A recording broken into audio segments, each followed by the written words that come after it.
ውድ አድማጮቼ ተመልካቾቼ እንዴት ሰነበታችሁ?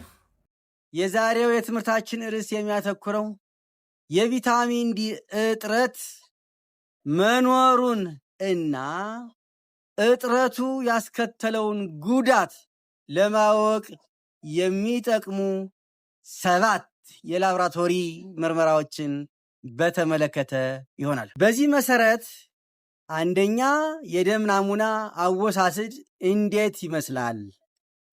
ሁለተኛ የናሙና አዘገጃጀት እና ፕሮሰስ እንዴት ይመስላል?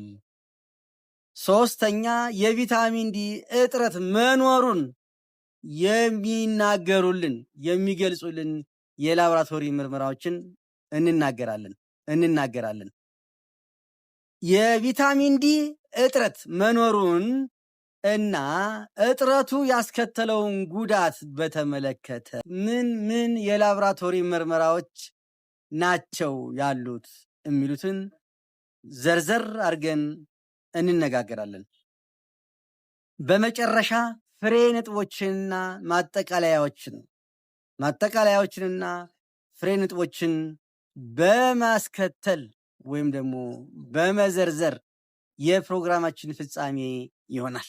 ከዝርዝሩ በፊት የተጠራቀመ ውህድ ቆዳችን ላይ እንዳለ ከምንወስደው ሰፕሊመንት እናገኘውን ኬሚካል ዲ3 ወደ ቅድመ ዲ3 እንደሚቀየር፣ ቅድመ ዲ3 ደግሞ ወደ ሙሉ ዲ3 እንደሚቀየር፣ ከዚያ ደግሞ ተጓጉዞ ደም ዝውውር ከደረሰና በመጨረሻ ጉበት ላይ ከደረሰ በኋላ ወደ 25 ኦኤችዲ ወደሚባል ነገር እንደሚቀየር፣ ከዛ ደግሞ ኩላሊት ጋር ደርሶ ኩላሊት ጋር የሚቀየረው ንጥረ ነገር ተቀይሮ ወደ ዋናው የስራ መስክ እንደሚሰማራ ይህንን ባለፈው ቪዲዮ አይተን ነበር።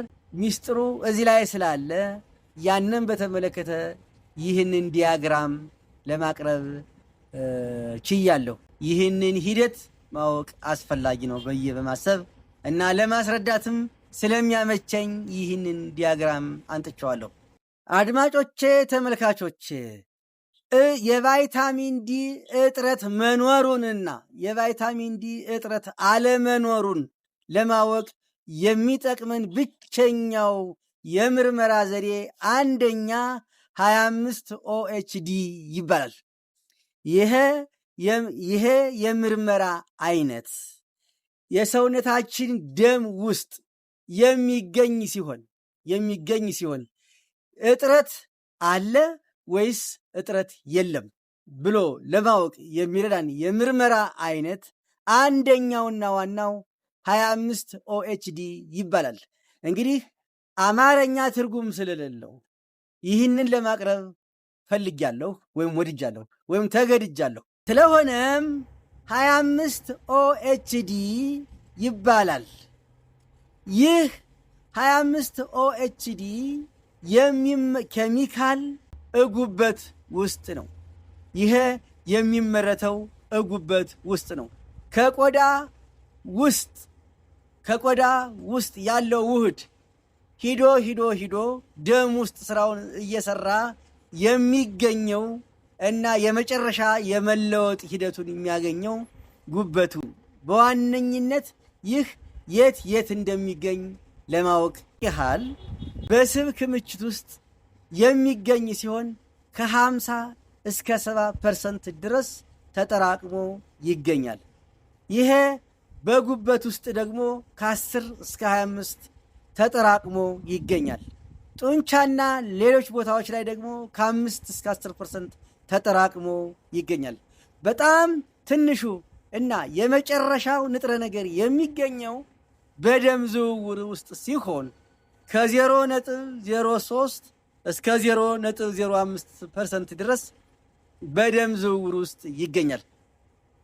ለምርመራ የሚያስፈልገንና አንዴ ተመርቶ ደም ውስጥ የሚደርሰው ይሄ ፐርሰንት ሲሆን ለምርመራ የሚያስፈልገን ኬሚካል በደም ውስጥ ዝውውር ካለው ከዚህኛው ክፍል ነው ማለት ነው። ከዚህኛው ቁጥር ነው ማለት ነው። ደም የምንወስደው ከ0.03 እስከ 0.05 ያለውን ፐርሰንት በደም ውስጥ ያለውን ንጥረ ነገር ነው ማለት ነው። በደም ውስጥ ያለውን 25 ኦኤችዲ የሚባለውን። ስለዚህ ይሄ 25 ኦኤችዲ ከፀሐይ፣ ከምግብ፣ ከሰፕሊመንት የተገኙትን በዚህ መስመር በዚህ ነገር ይመረመራሉ ማለት ነው። ይሄ 25 ኦኤችዲ የሚባለው እደም ውስጥ የሚገኘው ከፀሐይ ያገኘነው፣ ከምግብ ያገኘነው፣ ከሰፕሊመንት ያገኘነው ኬሚካል ነው ማለት ነው። ለምርመራም የሚያገለግል በላቦራቶሪ ውስጥ በትልልቅ ማሽኖች ውስጥ ልንመረምረው የምንችለው የምርመራ አይነት 25 ኦኤችዲ ይባላል። በእርግጥ ሐኪሙ ቫይታሚን ዲ ሌቭል ብሎ ያዛል። አንዳንድ ጊዜ ደግሞ 25 ኦኤችዲ ብሎ ያዛል። እኛ የላቦራቶሪ ባለሙያዎች የምንመረምረው 25 ኦኤችዲ የሚባለውን ኬሚካል ከደም ውስጥ የምናገኘው ነው ማለት ነው። ይሄ ኬሚካል በደም ውስጥ አንዴ ከተመረተ ከ2 እስከ 3 ሳምንት በመቆየት ልዩ ልዩ ስራዎችን የሚሰራ እንደሆነ የሚታወቅ ሲሆን በዚህ ምክንያት ምቹ የምርመራ ዘዴ ተብሎ ይጠራል። ታዲያ ይህ 25 ኦኤችዲ 95% የሚያክለውን የቪታሚን ዲ እጥረት መኖሩን ወይም አለመኖሩን የሚገልጽልን ዋና የምርመራ አይነት ነው። ይህ እርግጠኛ እስከ ዲ እጥረት አለበት ብሎ ሊናገር የሚችል አኪውሬሲ መጠኑ ከ80 እስከ 90% የሚደርስ የእርግጠኝነቱ ወይም የኳሊቲ መጠኑ ይሄ ነው። በዚህ ምክንያት ከሌሎች ምርመራዎች የበለጠ እና የተሻለ በላብራቶሪ ምርመራ የሚመረምረው 25 ኦኤችዲ የሚባለው ስም ሲሆን ይህ ወርቃማው የምርመራ ዘዴ ወይም ደግሞ ጎልድ ስታንዳርድ ተብሎ የሚጠራው የምርመራ አይነት ነው። እኛ ደም ሰጥተን የምንመረምረው የምርመራ አይነት ይህ ወርቃማውን የምርመራ ዘዴ 25 ኦኤችዲ የተባለውን ነው። አጠቃላይ ይሄ ምርመራ ምን ሲሆን ነው? ይሄ ምርመራ ማለት ምን ማለት ነው ሲተነተን የሚለውን ከ12 በታች ከሆነ ከ12 ናኖግራም በታች ከሆነ ደም ተወስዶ ናሙና ተዘጋጅቶ ማሽን ውስጥ ገብቶ ውጤቱ ሲወጣ ከ12 በታች ከሆነ የከፋ እጥረት ያለባቸው ሰዎች ናቸው ማለት ነው። የከፋ የቪታሚን ዲ እጥረት ያለባቸው ሰዎች ከ12 በታች ሲሆን ነው። ከ12 እስከ 20 ናኖግራም በሚሊሊትር ከሆነ እጥረቱ አለ ግን የከፋ አይደለም ብለን እንናገራለን ወይም እንተነትናለን። ከ20 እስከ 30 ናኖግራም በሊትር ከሆነ ደግሞ እጥረት የለም ግን ደግሞ የተለያዩ ስራዎችን ለመስራት በቂ አይደለም ብለን እንናገራለን። ከ30 እስከ 100 ናኖግራም በሚሊሊትር ከሆነ ደግሞ ኖርማል ነው። ኖርማል የጤነኛ ሰው ውስጥ ሊኖር የሚገባው የምርመራ አይነት ይሄ ምርመራ ኖርማል ነው ብለን እንናገራለን፣ እንተነትናለን። ከመቶ በላይ ከሆነ አንዳንድ ጊዜ መርዛማ የመሆን እድል አለው። ከመጠን ካለፈ መርዛማ ይሆናል ማለት ነው።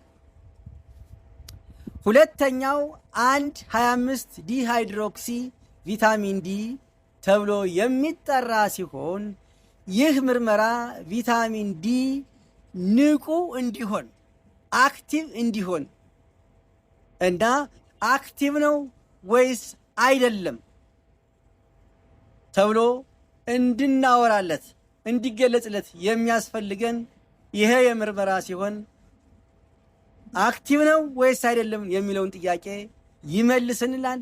ይሄ ደግሞ የመጨረሻ የሚቀየረው ኩላሊት ውስጥ ነው ማለት ነው። ኩላሊት ውስጥ ከደረሰ በኋላ ይሄ የምርመራ አይነት ይሄ በእንግሊዝኛ የተጠቀሰው የምርመራ አይነት ወደ ሰውነታችን ወደ አንጀት፣ ወደ ጥርስ፣ ወደ አጥንት አካባቢ እና ወደ ሌሎችም ቦታዎች ሄዶ ስራውን የሚሰራው የመጨረሻው ይሄ ነው ማለት ነው። ይሄ ሲመረመር ይሄ ተመረመረ ማለት የኩላሊት ችግር አለ ወይስ የለም የሚለውን እና አለመኖሩን ማወቂያ ምርመራ ዘዴ ነው። የኩላሊት ችግር መኖሩንና አለመኖሩን ልናውቅበት የምንችል የምርመራ ዘዴ ስንመረምር አንደኛው ዋናው ቪታሚን ዲ በተመለከተ 25 ዲሃይድሮክሲ ቪታሚን ዲ ወይም 1-25 ዲሃይድሮክሲ ቪታሚን ዲ ብለን የምንጠራው የምርመራ ቪታሚን ዲ ጠቀሜታው የዚህ ቪታሚን ዲ ጠቀሜታው ሊመረምርልን የሚችለው እጥረት መኖሩንም የሚጠቁም ሲሆን የሚጠቅመው ግን ከ15 እስከ 20% ያለውን ነው።